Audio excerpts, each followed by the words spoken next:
Hello students, आप सबका स्वागत है क्लास 11th केमिस्ट्री में, जहां पर हम लोग यूनिट 1 कर रहे हैं some basic concepts of chemistry. और हमने प्रीवियस सेशन में laws of chemical combination start किया है। हमने वहाँ पर 3 लॉज डिस्कस किए थे जो प्रीवियस सेशन था, जिसमें law of conservation of mass, law of constant proportion और एक तीसरा लॉ किया था लॉ ऑफ मल्टीपल प्रपोर्शन। आज हम लोग फोर्थ लॉ करने वाले हैं, ये लुज़ाक्स लॉ ऑफ गैसेस वॉल्यूम। हमारी एनसीईआरटी में टोटल 5 लॉज दिए हुए हैं और रेफरेंस बुक में एक लॉ और भी दिया हुआ है। तो मतलब टोटल हम लोग यहाँ पर 6 लॉज करेंगे। 3 हमने डन कर लिए, तो ये हमारे अकॉर्डिंगली आज फोर्थ हो गया। तो फर्स्ट ऑफ ऑल हम लोग एनसीईआरटी वाले फिनिश करेंगे और फिर जो एक लॉ बच गया उसे 6th लॉ बना के हम लोग डिस्कस करेंगे। चलिए पहले इसकी बात करते हैं। हमारे पास जो गिवन है, देखिए क्या है स्टेटमेंट। सबसे पहले तो इसकी हेडिंग में ही देखिए कि ये गैसेस वॉल्यूम के लिए लॉ एप्लीकेबल है। मतलब हमारे पास जो गैसेस है हमें उनका वॉल्यूम देखना है, मास नहीं देखना। वॉल्यूम के ऊपर ये लॉ एप्लीकेबल है। इसको हम लोग स्टार्टिंग से मत पढ़िए, इसको हम लोग एंडिंग से पढ़ते हैं। देखिए क्या है, all gases are at same temperature and pressure. तो पहली बात तो ये है कि अगर ये लॉ लगना है तो जितनी भी गैसेस होंगी वो सभी का टेम्परेचर और प्रेशर सेम होना चाहिए इस लॉ के लगने के लिए, जो है गैसेस वॉल्यूम का लॉ। और क्या होगा, गैसेस कंबाइन और प्रोड्यूस।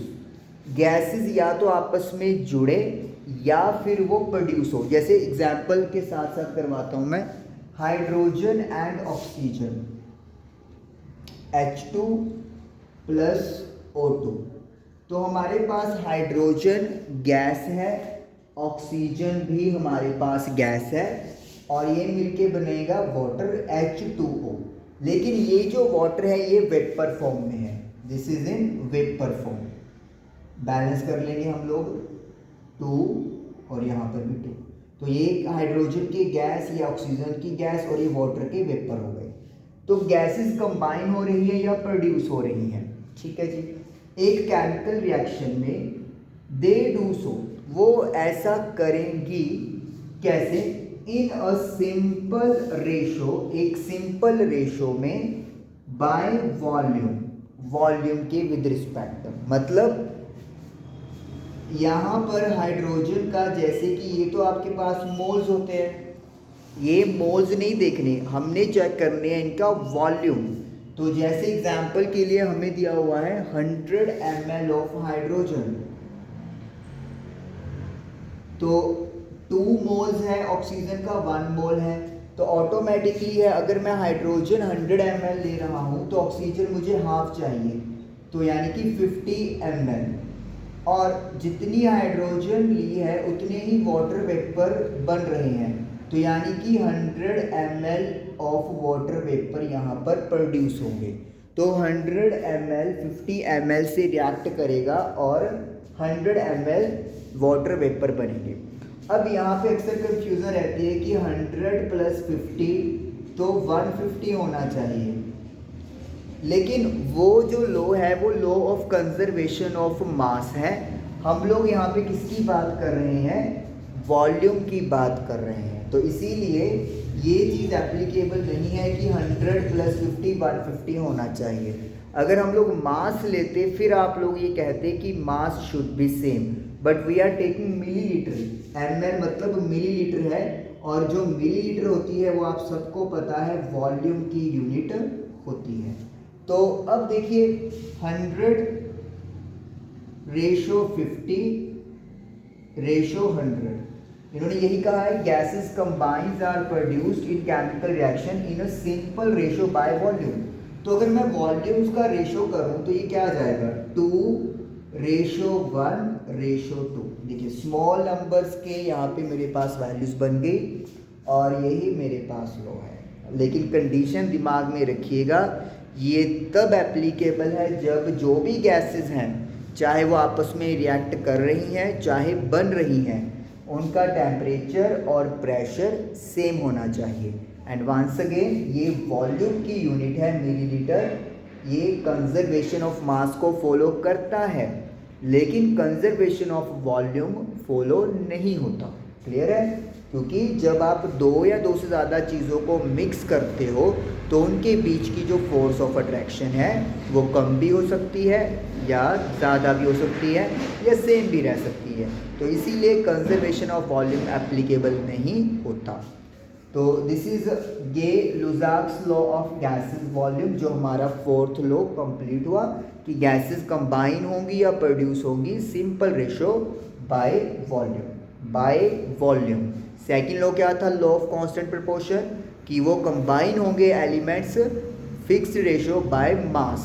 ये है बाय वॉल्यूम। ठीक है जी, और ये सिंपल रेशो। चलिए अब करते हैं नेक्स्ट वन। इसको आप इरेज करेंगे और फिफ्थ लॉ अब हम लोग लिखेंगे। What is fifth law? Fifth law is Avogadro law. ये भी हमारी एनसीईआरटी में दिया हुआ है। फिफ्थ लॉ बेसिकली एनसीईआरटी के अकॉर्डिंगली ये लास्ट लॉ है, अवोगाड्रो।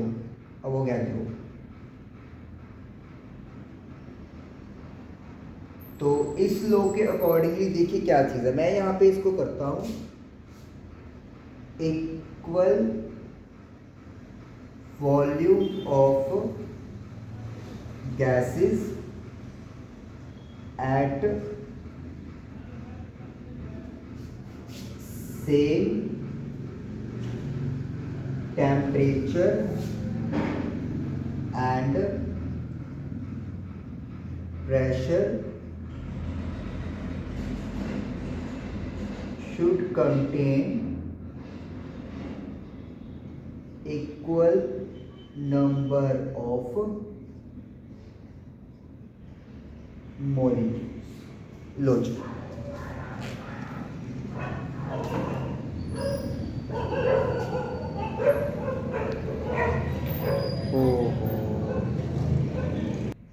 हाँ जी, तो ये एवोगाड्रो लॉ की हमारे पास स्टेटमेंट आ गई। इसको एक्सप्लेन करने से पहले एक फॉर्मूला आपसे मैं डिस्कस करना चाहूँगा। PV is equal to nRT। ये फॉर्मूला आइडियल गैस इक्वेशन होती है जो आपको आने वाले चैप्टर्स में आएगी। अभी सिंपली आपको समझना है कि अपन क्या कह रहे हैं, इसका यूज़ कैसे करेंगे। P का मतलब है यहाँ पर प्रेशर। ये आइडियल गैस इक्वेशन है, आइडियल गैस इक्वेशन। आपको ज़्यादा इस पर फोकस करने की फ़िलहाल ज़रूरत है नहीं है। इस लॉ को समझाने के लिए मैं इस इक्वेशन का यूज़ कर रहा हूँ। V stands for volume, N stands for moles कह लीजिए, या फिर आप मोल्स ही होते हैं, मॉलिक्यूल्स कह लो, मोल्स कह लो, आपकी मर्जी है, मोल कह लेते हैं। R गैस कांस्टेंट होता है, universal gas constant. T stands for temperature. अब देखिए इक्वल वॉल्यूम ऑफ गैसेस है मेरे पास, दो गैसेस लगा लेते हैं A और B, उनका वॉल्यूम सेम है, इक्वल सेम वॉल्यूम है। एट सेम टेम्परेचर भी उनका सेम है, कंडीशन है। R तो सेम होगा ही क्योंकि गैस कांस्टेंट है। एंड प्रेशर, और प्रेशर भी सेम है। यानी कि जो मैंने इक्वेशन लिखी है उसमें टोटल 5 पैरामीटर्स हैं, जिनमें से pressure, volume, temperature as per the statement same है और R पहले से ही कांस्टेंट होता है। तो फिर ऑटोमेटिकली है, अगर 5 में से 4 वैल्यूज कांस्टेंट हैं या सेम है तो फिफ्थ वन भी तो क्या होगी? सेम होगी। What is fifth one? Moles, molecules कह लो आप। तो यही लिखा है should contain equal number of molecules. अगर मेरे पास गैसेस हैं 1 2 3 4 5 6 10 15 गैसेस हैं, उनका वॉल्यूम, टेम्परेचर और प्रेशर अगर सेम है तो उस कंडीशन पे उनके मॉलिक्यूल्स भी इक्वल होंगे। यानी कि हाइड्रोजन, ऑक्सीजन, नाइट्रोजन या कोई भी गैसेस हो, अगर वॉल्यूम, टेम्परेचर और प्रेशर उनका सेम है तो फिर उनके मॉलिक्यूल्स भी सेम होंगे, इक्वल नंबर ऑफ मॉलिक्यूल्स उस सेम टेम्परेचर पे, वॉल्यूम और प्रेशर की कंडीशन पे। ये आपसे कहना चाह रहा है। इसको एवोगैड्रो नंबर भी हम लोग बोलते हैं, जिसको आप थोड़ा सा डिस्कस बाद में करेंगे। फिलहाल आप स्टेटमेंट पे ही बस फोकस करें, क्योंकि पहले आपको लो ही समझना है। यहाँ पे वैल्यू भी होती है एवोगैड्रो नंबर की, ये आपको भी क्लियर है। हाँ, एक चीज़ और आप यहाँ पे दिमाग में रख सकते हो कि एटम्स और मॉलिक्यूल्स में यहाँ पे डिफ्रेंशिएट करना ज़रूरी है। अगर हम लोग बात करें हीलियम की, आपको पता है हीलियम का फॉर्मूला He होता है गैस का, तो इसमें जो हीलियम गैस के एटम्स काउंट करते हैं हम लोग। लेकिन अगर हाइड्रोजन गैस की बात करेंगे तो अकेला H हाइड्रोजन गैस को रिप्रेजेंट नहीं करता, H2 जो है वो गैस होता है। तो यहाँ पर हाइड्रोजन गैस के मॉलिक्यूल्स होंगे, लेकिन हीलियम गैस का एटम होता है। तो ये आपको डिफ्रेंशिएट करना है कि एटम और मॉलिक्यूल्स में एक फ़र्क है, और उस फ़र्क को आपको दिमाग में रखना है। क्योंकि जब आप एटॉमिक मास वाला करेंगे टॉपिक, मोल कंसेप्ट करेंगे, तब आपको ये काम आएगा। फिलहाल के लिए स्टेटमेंट है कि इक्वल वॉल्यूम है गैसेस का, सेम टेम्परेचर और प्रेशर पे उनके पास इक्वल नंबर ऑफ मॉलिक्यूल्स होते हैं। ये आपकी फिलहाल स्टेटमेंट है। और इसे आप याद कैसे रख सकते हो, PV = nRT। 5 फैक्टर्स हैं, उनमें से 4 फिक्स हो गए, तो 5th भी ऑटोमेटिकली फिक्स रहेगा। बस ये चीज़ है। तो ये तो हो गए आपके पास NCERT वाले 5 लॉज। अब आप एक 6th लॉ करेंगे जो हमारी रेफरेंस में दिया हुआ है, और उसकी पहले मैं स्टेटमेंट लिखता हूँ, फिर आपको एक एग्जांपल से समझाता हूँ। इजी है वो भी, कोई खास डिफिकल्ट नहीं है। पहले तो उसका नाम लिखते हैं, law of reciprocal proportion. Okay, law of reciprocal proportion. Constant proportion अलग चीज़ है, मल्टीपल प्रोपोर्शन अलग चीज़ है, और अभी आप कर रहे हैं रेसिप्रोकल प्रोपोर्शन। देखिए क्या चल रहा है, ratio of masses of 2 elements A and B। Statement साथ साथ पढ़ते जाएंगे तो थोड़ा सा समझ में आता जाएगा। Ratio of masses of 2 elements A and B which combine separately with a fixed mass of third element C is either the same or some simple multiple of ratio of masses in which A and B combine directly with each other। देखिए ये बड़ी भारी सी statement है। क्या कह रहे हैं, पहले सिंपल वे में इसको समझते हैं। देखिए 2 एलिमेंट हैं A एंड B, और उनका मास का रेशो, मास ही लगा लेते हैं पहले तो। सपोज कर लेते हैं 2 एलिमेंट का मास है Ma and Mb, which combine separately with third mass of element C। तीसरा एलिमेंट है C, उसका मास फिक्स है दोनों के साथ जो रिएक्ट कर रहा है, मतलब ये भी Mc के साथ और ये भी Mc के साथ। थर्ड एलिमेंट का मास फिक्स्ड होना चाहिए और वो A और B एलिमेंट से रिएक्ट कर रहा है। तो जो इनका रेशो है, यानी कि A और B के मास का जो रेशो है, रेशो ऑफ मासेस, ये यहाँ पे आप क्लियर देख सकते हो। रेशो ऑफ मासेस जो है आइदर दी सेम, सेम मतलब या तो रेशो होगी 1:1 ये होगा, और some simple multiple of ratio of masses, या फिर कोई रेशो आएगी जैसे 2:1, 2:3 लाइक दैट, ऐसे आएगा जिसमें ए और बी डायरेक्टली एक दूसरे के साथ, यानी कि एम ए और एम बी डायरेक्टली एक दूसरे के साथ क्या कर रहे हैं, रिएक्ट कर रहे हैं। तो मतलब ये जो रेशो है या तो इस रेशो की इक्वल आएगी या फिर इसी का कोई मल्टीपल बन जाएगा। जाहिर सी बात है नहीं क्लियर हुआ होगा कि मैं क्या कह क्या रहा हूँ। अभी मैं आपको एलिमेंट यहाँ पे लेके बताता हूँ एग्जाम्पल के तौर पे, और फिर इसके साथ आप कंबाइन कर देंगे, फिर क्लियर हो जाएगा। 3 एलिमेंट है मेरे पास, carbon, hydrogen and oxygen. 3 element चाहिए मुझे, A B and C. Suppose करो आपके पास अगर हाइड्रोजन होता है वो रिएक्ट करता है ऑक्सीजन से तो क्या बनाएगा, वाटर, H2O। इसको बैलेंस कर दिया हमने। ओके, यहाँ पे थोड़ा सा यस अब सही है। अगर हम लोग बात करें यहाँ पर हाइड्रोजन की, अगर कार्बन के साथ रिएक्शन करवाएंगे तो ये एक प्रोडक्ट बना देगा, that is methane C. I think इन्होंने मीथेन ही बना रखा है, यस। और अगर हम लोग बात करें कार्बन और ऑक्सीजन की, तो they will react with each other to form CO2, ये चीज़ है। तो अब यहाँ पे देखिए क्या चीज़ है, हम लोग यहाँ पे लेट कर लेते हैं ए एलिमेंट जो है वो ऑक्सीजन है, ऑक्सीजन। बी एलिमेंट जो है वो कार्बन है, और जो सी एलिमेंट है बाय डेफिनेशन वो हाइड्रोजन हो गया, सही है। अब उन्होंने क्या बोला है, ए और बी की रिएक्शन सी से हो रही है फिक्स्ड मास के साथ।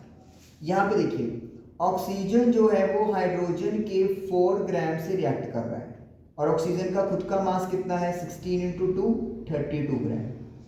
कार्बन का 12 है, हाइड्रोजन का 4 ग्राम है। तो वही बात हो गई कि एलिमेंट सी का एक फिक्स मास होना चाहिए। तो एलिमेंट सी हमारा हाइड्रोजन है, तो इसमें दोनों में मास 4 ग्राम है। अगर सेम ना होता तो हम लोग मैथमेटिक्स के अकॉर्डिंगली मल्टीप्लाई या डिवाइड करके बना लेते। तो यहाँ पे इनका मास सेम हो गया। अब इज आइदर द सेम और simple multiple of ratio of masses. अब इनका हम लोग क्या करते हैं, इनका अपन रेशियो देखते हैं, कार्बन और ऑक्सीजन का, कार्बन एंड ऑक्सीजन का रेशियो। कार्बन का कितना है 12 और ऑक्सीजन का कितना है 32। इस रिएक्शन के अकॉर्डिंगली हमें मास चेक करना है इनका। तो ये क्या आ जाएगा मेरे पास रेशियो, 3:8 आ जाएगा। अब जब इन्होंने डायरेक्टली दूसरे के साथ कॉम्बिनेशन किया कार्बन और ऑक्सीजन ने, तो अगेन कार्बन 12 है और ऑक्सीजन का 32 है, तो व्हाट इज द रेशियो, 3:8। तो आप देख सकते हो उन्होंने क्या कहा है कि जो रेशियो आएगा इस तरीके से, और जो रेशियो डायरेक्ट कॉम्बाइन करके आएगा वो या तो सेम आएगा, जैसे कि आप लोग यहाँ पे देख रहे हो रेशियो सेम आ रहा है, या फिर ये रेशियो कोई स्मॉल होल नंबर के रेशियो में बन जाता। एक एग्जांपल और करते हैं ताकि क्लियर हो जाए, और मैं इस बार एग्जांपल आपकी यहाँ पे सामने रखता हूँ।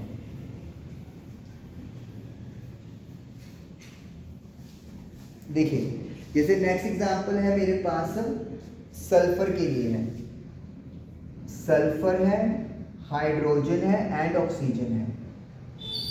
सल्फर रिएक्ट कर रहा है ऑक्सीजन से, तो सल्फर डाइऑक्साइड बना रहा है, ऐसे कर लेते हैं। हाइड्रोजन रिएक्शन कर रहा है ऑक्सीजन से, तो वाटर बनाएगा, ये भी क्लियर है। बैलेंस करनी जरूरी है, अगर आप बैलेंस नहीं करेंगे फिर तो अपनी रेशियो गलत आ जाएगी। और तीसरा कौन है, जब सल्फर और हाइड्रोजन रिएक्ट करेंगे तो ये क्या बनाएंगे, hydrogen sulphide. I think I am correct, yes ठीक है। चलिए अब देखिए, अब समझते हैं। यहाँ पर ए बी सी पहले अपन मार्क कर लेते हैं, क्लियर है। ऑक्सीजन यहाँ पे दोनों में कॉमन है, तो यानी कि ये तो हो गया आपका एलिमेंट सी, यहाँ पर इसको अपन ए मान लेते हैं और इसको अपन बी मान लेते हैं। सबसे पहले देखो सल्फर का कितना होता है 32, और ऑक्सीजन का 16 × 2 32 है। यहाँ पर हाइड्रोजन का 2 × 2 4 हो गया, एंड ऑक्सीजन का 32 हो गया। तो स्टेटमेंट क्या थी याद करिए, ए और बी सी के सेम मास से जुड़ रहे हैं, सल्फर भी ऑक्सीजन के सेम मास से रिएक्ट कर रहा है और हाइड्रोजन भी, तो यानी कि ये तो कंडीशन पूरी हो गई। तो फिर उन्होंने क्या कहा था कि अब इनका रेशो चेक करो बाय मास, सल्फर का 32 है और हाइड्रोजन का 4 है, सो यू विल गेट 8:1। 4 से डिवाइड कर दोगे तो 8:1 आ गया इस रिएक्शन में, इस रिएक्शन के अकॉर्डिंगली। अब उन्होंने क्या कहा है कि अगर ये दोनों डायरेक्टली एक दूसरे से जुड़े, जैसे यहाँ पे हो रहा है, फिर इनका कहता है मास रेशो देखो, हाइड्रोजन का मास यहाँ पे 2 है, क्लियरली दिख रहा है, और सल्फर का मेरे पास 32 है। ओके, नहीं मुझे यहाँ पे पहले सल्फर किया था, ठीक है, पहले मैंने यहाँ पे सल्फर किया है तो यहाँ पे भी रेशो के लिए सल्फर करना पड़ेगा। सल्फर का 32 है और हाइड्रोजन का 2 है, तो आई एम गेटिंग 16:1। तो अब आप देखो, जब अलग अलग रिएक्शन में हमने उनका मास रेशो निकाला तब आया 8:1, 8/1, और जब डायरेक्टली वो कंबाइन कर रहे हैं हाइड्रोजन और सल्फर तब आया रेशो 16:1। क्या मैं इसको यूं लिख सकता हूँ, 8/1 जो 16/1 है, 2 × 8/1 लिख सकता हूँ।